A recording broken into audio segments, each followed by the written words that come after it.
I want to talk about giving yourself permission to outgrow old dreams. You also spoke about how for a long time you wanted to be a singer, right? And I have heard you speak about when you actually had that moment where you realized this is it or this isn't, it's not going to work. Yeah, can you talk to us a little bit more about that? It was one of the most painful experiences of my life. I think surrender is painful. And so for me, I realized that I had idolized the idea of being a musician or a minister or whatever. And I loved it more than I loved God. So I loved the idea of serving God more than I loved God.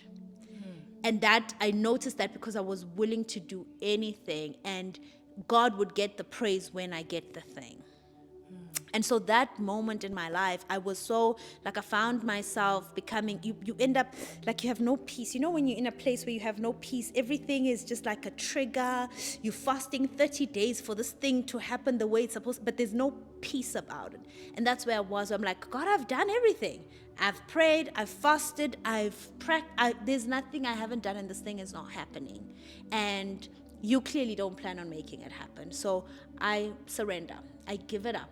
You can have it.